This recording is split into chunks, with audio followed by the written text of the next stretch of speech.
Last we left off, we had taken a quick look at the Laserdisc format before diving into the participative, synth-heavy activity title, the first National Kid Disc. Today we'll be taking a look at its follow-up, Fun and Games, on today's second season premiere of Firefly.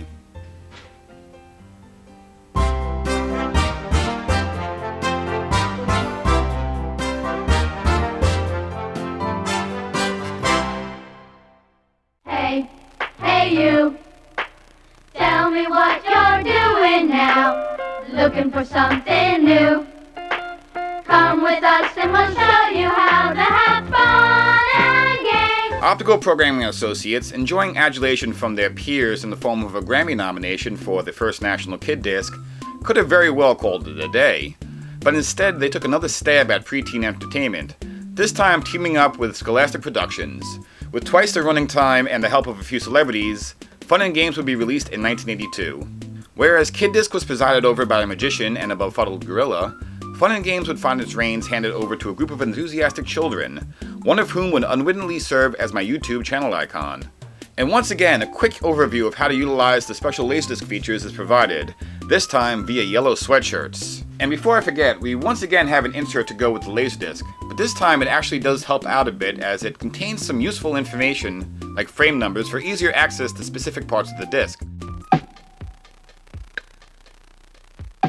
The first activity on this disc is choosing up sides, an in-depth look at the whimsical gibberish kids recite to figure out whom to exclude from whatever fun they're having. 1 potato, 2 potato, 3 potato, 4, 5 potato, 6 potato, 7 potato, more.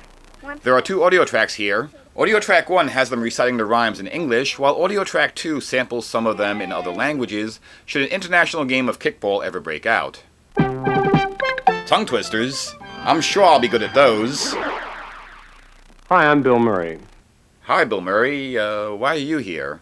OPA made good use of Murray's time, tapping his talents for 8 different chapters on tongue twisters. You have Betty's Bitter Batter. He bought a bit of better butter to put into her batter, and the bit of better butter made her batter better. Woodchuck. Chuck, chuck, if a woodchuck could chuck wood. A woodchuck would chuck as much wood as a woodchuck could chuck. Mr. C. C on the saw, and Mr. Saw on the seesaw. Peter Piper. Peck of pickled peppers. Where's the peck of pickled peppers Peter Piper picked? Huh? Huh? A Flea and a Fly. What can we do? Let us flee, said the fly. Let us fly, said the flea. Tree Toad. She was a 3-toed tree toad, but a 2-toed toad was he. The 2-toed toad tried to win the she-toad's friendly nod. And finally, a wacky reprise of Betty's Batter, where he channels a bit of his Nick the Lounge Singer character. To put into her batter. The insert recommends using that last appearance as the basis for your Bill Murray impression. I would highly advise against doing this. Like Kid Disc, Fun and Games also serves up a few chapters of reflex games. This time, the graphics seem to be legitimately computer-generated as opposed to the ink and paint animation of its predecessor. Nonetheless, the rules are all the same. Stop the motion at the right moment to get a high score. In Monster Match, you have to stop the image when the monster in the middle completely matches one of the monsters in the border and turns a solid color. Try not to get too annoyed by the ear stabbing provided by the ascending pitch background cacophony.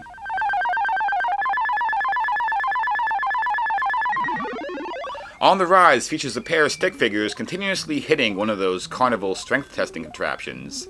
Stopping it at the top nets you big points but says nothing about your manliness. Finally, Mission Unite finds your fluttering vessel careening wildly towards the mothership. Your job is to stop the disc when it's fully docked to score maximum points. It's really hard to pretend these are legitimate video game substitutes. But if you're in desperate need of a numerical value to epitomize your superior hand-eye coordination, then I suppose there's worse ways to spend a few minutes. The chapter on flying discs is a nice way to teach kids of all ages how to work their off-brand frisbees, but good luck finding a pair of those requisite gymnasium short shorts that hug your junk tighter than a workshop vice. There's certainly much to do with your frisbee brand flying disc, as the tips are split between 2 audio tracks, even going so far as getting your dog involved. Woof, my turn. And if there's anything more majestic than a dog catching a frisbee, I have yet to see it. What gives with piñatas these days? I've noticed that some of my friends would hang up that treasure-filled animal for their kids' birthday parties, but instead of whacking at it blindly, they all pull a string to receive instant gratification. That's lame. Watch this chapter and learn how to make a piñata the right way. While yes, it might invite a bit more randomly swinging blunt object danger, that feeling of accomplishment when the beast is violently freed of its contents is irreplaceable.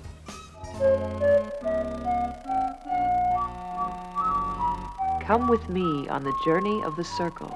Singer and Broadway star Maureen McGovern takes a break from her stint as the singing nun Sock it to me, sock it to me, sock it to me, sock it to me, sock it to me, sock it to me. A little bit. to welcome young adventurers on a journey. The journey of the circle. What the f does that even mean? Nonetheless, it looks to be a simple board game that you'd find on the back of some sugar-coated cereal box. And for tradition's sake, let's play the individual portion in real time. Nothing special.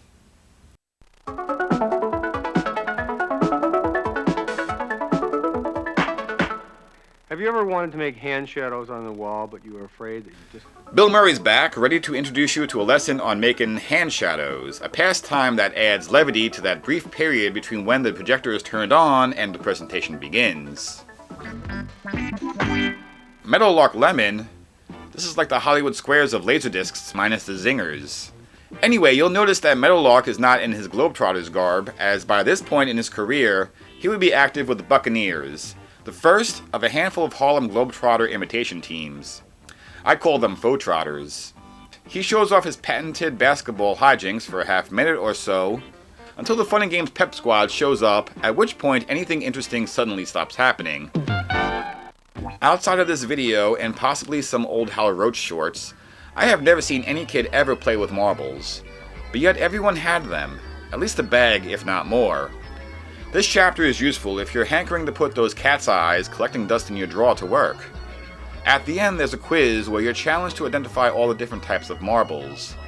This knowledge will come in handy if you find you're a contestant on the worst episode of Jeopardy ever. Disco Mobile is a frantically pleasant drive through upstate New York with a couple of games tacked on to justify its presence on the disc. In the first game, you're asked to pause on the stop signs to score points on the imaginary scoreboard of sadness. Then at the end of the scenic trip, there's a series of questions designed to test your observation skills. There's also a third game which is exactly like the first game, so I won't bother describing it.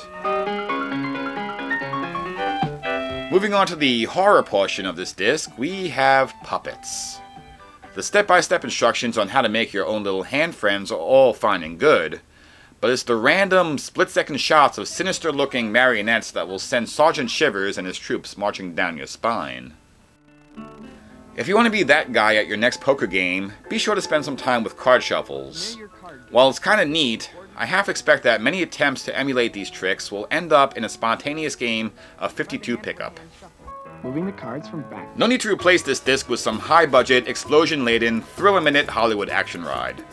You'll wet the edge of your seat and bite your nails clean off as you watch these kids stare death right in the face, mocking gravity and the ground alike with aplomb. Are you planning a terrible dinner party? Then please turn your attention to charades. Garbo and Catherine, two, entertainers, get you started with the basics of this Dickensian parlor game. After that, you can play along with the two human anachronisms by turning off the answer track. There's a few frames at the end with names and phrases you can act out if you really want to play, but lack basic imagination. Speaking of games I never see anyone play anymore, here's Hopscotch. I never realized this game has such a wide assortment of colorful play variations. Apple, peach, cantaloupe, pear, cherry, banana, blueberry, watermelon, plum. And for your viewing pleasure, may I once again present to you the Fun and Games performers with their splendid staging of the timeless classic, Flip the Disc. So give your disc a flip. Yeah! Give your disc a flip! Yeah! Oh boy, semaphores, my favorite part of the disc. The chapter starts off giving you the basics of this primarily maritime form of communication. I'm about to send a message. Ready. But leave the answer track on, and you'll be treated to a conversation removed from context, dripping in surreality. End of world. They're not passing ships. The energy these kids are exerting, gesticulating their arms wildly, can be used to simply walk closer to each other. End of word. Understood. I. End of word. Scratched.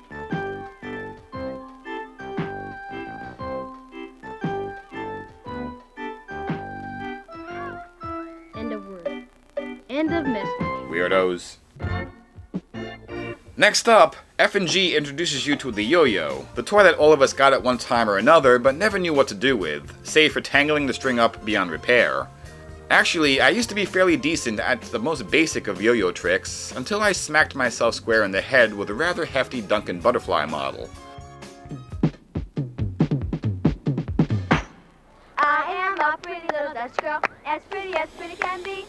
And all the boys around my block are crazy over me. My father is a butcher, my mother cuts the meat. And I'm a little hamburger, yes, I'm a little hamburger that's rolling down the street. Maintenant en français. Je suis une petite française, si belle que l'on peut voir. Have you ever tried making a kite? I have, many times, and I failed many times.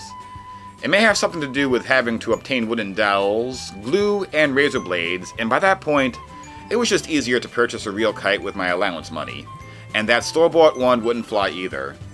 I think the takeaway here is that I'm terrible at kites. And you know what else I'm terrible at? Jumping rope. I couldn't jump one rope, let alone two at a time. This disc is really useful in reminding me of childhood defeat.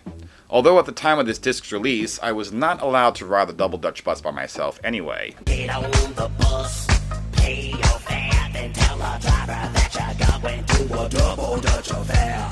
No one's going to get that reference. Picture Worth 1,000 Words is a chapter that rotates letters, or rather things shaped like letters, randomly for about 30 seconds, which forms the basis for some simple word games. And you know what? I'm already fatigued. There's just way too much to do on this disc. And while that's a good thing, I also don't want to spend a month editing this video. So let's just power through the rest of these, shall we? Those modern-day vaudevillians, Garbo and Catherine, teach you the basics of juggling if you ever find yourself in the vicinity of 3 chainsaws and someone to impress. This puppet over here teaches you how to become a palm reader, which is a great icebreaker at job interviews. This girl gives you some pointers on the road to becoming a world-famous tap dancer. Tappity tap tap tap tap tap. Show everyone how lonely you are in the most cliched way possible by learning how to play 3 different variations of solitaire. Learn some novel ways to challenge your friends to feats of speed and off to the races. I'm noticing a lot of these activities take place outdoors. If I went outside more, I wouldn't need a Laserdisc to entertain me in the first place. Maureen McGovern is back again to share some of her favorite silly songs. At the end of the ride, the lady was inside, and the smile was on the crocodile. Oh wow, that poor woman was eaten by a crocodile. That's not silly, that's terrible. Terrible, terrible, terrible. Finally, rounding out the disc are quick overviews of Skelly, Jax, and finally, Stickball. The end. And that, viewers like you, is fun and games. As I said in the first National Kid Disc episode, please don't mistake my playful snarkiness as legitimate criticism. Once again, Optical Programming Associates delivered an activity disc that doesn't condescend to its young audience. There's no doubt this presentation had the potential to spark many a viewer's interest in at least one of the many activities covered. OPA had taken what worked in Kid Disc and improved on it.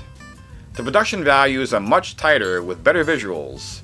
On the audio side, Fun and Games makes better use of the dual tracks, very often providing twice the information in the same amount of space. And compared to the off-the-rails experimental moog that permeated the previous effort, Fun and Games' musical soundtrack is more disciplined, with a central leitmotif present throughout. I personally do miss the garish synth smashing of Kid Disc, but I could see how it might have been jarring to the viewer. Optical Programming Associates' efforts were once again rewarded with a Grammy nomination for Video of the Year in 1983. They came up short once more, this time to an Olivia Newton-John music video collection. No matter, these discs were still solid packages of educational entertainment. But one question remains. How would these hold up today? I'm guessing not very well. Other than serving as a curiosity for retro junkies and old tech enthusiasts such as myself, I can't imagine the contents would do well retaining the attention of today's preteens. Especially considering we're living in a world where knowledge, discovery, and entertainment is available instantaneously at the click of a mouse button.